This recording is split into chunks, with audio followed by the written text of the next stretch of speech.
Week 12 must sits. These players have brutal matchups and you cannot trust them. But before I let you know who, welcome to the playlist. Thank you for kicking it. I am Jimzy and this is Fantasy on Repeat. And I'm gonna let you know winning your matchup starts right here. So subscribe so you stay ahead. Now let's break down the must sit players of the week. The first position I'm gonna go through is a quarterback position. He's facing a relentless pass rush and he struggles under pressure. This is why you bench Caleb Williams. Week 12 is a pressure cooker. It's a struggling QB alert. They cannot get away with this with these last minute wins. It's going to come to an end now. And risk outweighs the reward. The Steelers' defense is tough. The pressure comes fast. He struggles under heat. He holds the ball way too long, and it's a low passing output. He's been inconsistent all year, and the touchdowns are not coming. 7 games this season. He has 1 touchdown or less. His deep ball is shaky and he has anticipation issues. He's a very matchup dependent quarterback. He's not reliable this week. The Steelers are on fire. The quarterbacks have been struggling against them lately. Under 17 points allowed 3 straight weeks. Cover 1 heavy looks. This is where Williams struggles. He's reading plays a lot slower. The plays fall apart. And something that caught my eye is under pressure this year. 44% completions. 33rd in the league, and that's a huge red flag. And this matchup just screams danger. Bench Caleb Williams week 12, protect your lineup, and play the safer option. Now going to my must-sit running back, you risked your matchup on him last week. I would not do it again. This is Ashton Jeanty. He has a tough week 12 spot. It's a brutal matchup incoming. The risk is way too high. The Browns' run defense is elite. They are a top unit in football. Shuts down backs weekly. Only 15 points allowed. 4th best in the league. And the Raiders' line is struggling. No push, no space, high stuff rate, and the bottom tier yards per carry. And the usage has been so inconsistent. I thought he was going to pop off against the Cowboys, but he did not. And the coaches are holding him back. The volume is not reliable. The game script hurts too. The Raiders are more likely going to be trailing.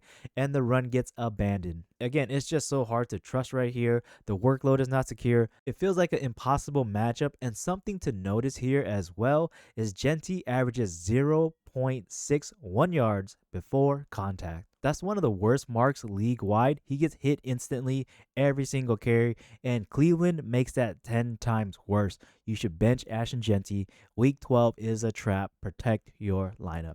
Now going to my next must-sit running back. He's on the opposite side of this game, and your matchup tanked because of him. Let's not run it back for this running back. This would be Quinshon Judkins.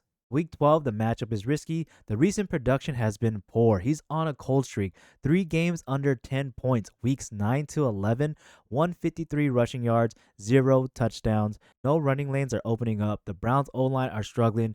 Judkins gets 0.47 yards before contact. He is also hit immediately on handoff. And the offense uncertainty, the rookie quarterback is starting. Shedeur Sanders takes some snaps. It's going to be a run-heavy game plan. It sounds possible, but it's not guaranteed success. And this matchup is not a smash spot. The Raiders allow some touchdowns. It's not an easy defense, though. Judkins is most likely going to be limited, and I know this because I felt this in my soul. The last 3 games, 5.4 fantasy points average, half of his season average, and that shows he's not reliable. Bench him this week. Wait for improvement. Now going to my must-sit wide receiver. This offense moves, but he does not. He is in the negative. This is Khalil Shakir. And Shakir is a sit. Week 12 is a daunting matchup. The Texans have elite pass defense. He's just had inconsistent usage. His targets fluctuate weekly. His snap share is unstable. Week 11, 1 catch, -3 yards. Also, he's getting no red zone work, 0 end zone targets, 0 red zone chances. And the scoring opportunities are super scarce. And like I said, the brutal matchup, the Texans allow very few points, the second fewest wide receiver fantasy points, high pressure defense environment, and this offense uncertainty. The Bills spread the ball around a lot. It's hard for just one receiver to pop off. Shakir is unreliable, and this is telling that week 11, 1 catch, -3 yards again. But this team just scored 44 points. And Shakir, -3 yards, man. It's hard to trust. It shows he has an extremely low floor. Hold off this week. The role is uncertain. Opportunity hasn't arrived yet. Now going to another wide receiver that you got to sit. The rookie quarterbacks are struggling. So will you if you put this player in your lineup. This is going to be Jordan Addison. Don't start him. Week 12 is a risky play. Inconsistent volume is there. And the Vikings passing struggles are real. The quarterback struggles, man. Rookie JJ McCarthy is inaccurate. He's at a 50% completion rate.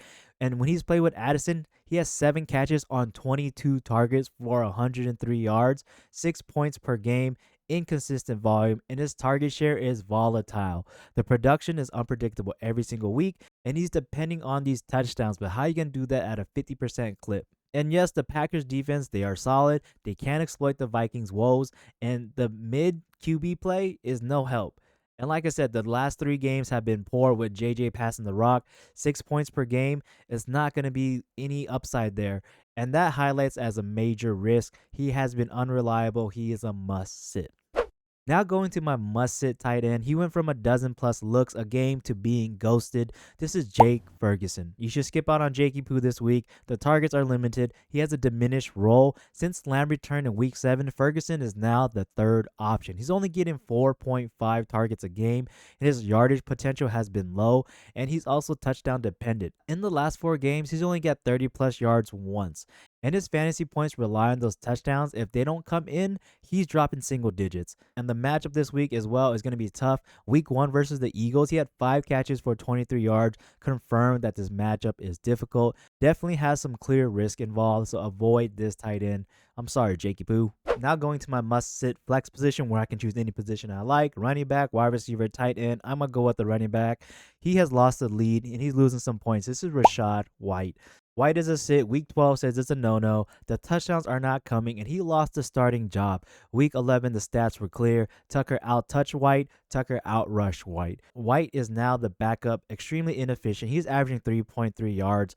Poor production overall, even with the volume, and a tough matchup. The Rams' run defense is strong. They allow 114 yards per game and only 0.7 touchdowns a game. Also, the yards per carry is limited to 3.6, and now it could be a 3-back committee. Bucky Irving may return. It's a crowded backfield that's at risk, and White opportunities are gonna shrink. And what's crazy here too is that week 11, that team had 32 points. The team had 202 rushing yards. White only had 51, 0 touchdowns scored. I'm not trusting Rachaad White, man. I think he's going back to the waiver wire, dog. Now going to the must-sit defense, they allow big plays everywhere and 0 stops. This is the Chiefs DST. I would not start him. Week 12 is a disaster waiting. The floor is too low. The Colts run heavy, and Jonathan Taylor is at the helm of that. He's at 6 yards per carry on average. And this Chiefs run defense is weak. And the rushes are going to limit the DST to get some points. And they have play action vulnerability because the Chiefs are weak against play action. And the Colts love play action, and I wonder why. And the big plays are bound to happen, and the fantasy points are at risk. And the quarterback has been resilient. Daniel Jones has been a new man since coming to this team. He's at a 101.6 passer rating and 69.9 completion rate. Nice. And he's also mobile, and he avoids sacks, so the DST turnovers are going to be limited. And the preparation advantage too, the Colts are coming off a bye, meaning they had extra time to prepare and exploit the Chiefs' weaknesses. And something to note here too, that the Chiefs allowed 8 double-digit scores to wide receivers in the last 9 games. So if the Colts decide to go pass heavy, they're going to be successful. This DST is going to be suppressed in week 12. Must sit. All right, y'all. Those are my week 12 must sits. Again, these players have brutal matchups, so let's avoid them in your lineup. And thank you for kicking with the playlist. I appreciate you. And if you like this breakdown, I got more coming out next. I have my mustache videos, so don't forget to subscribe so you do not miss out on anything. But until next time, man, Fantasy on Repeat. Gypsy's out. Peace.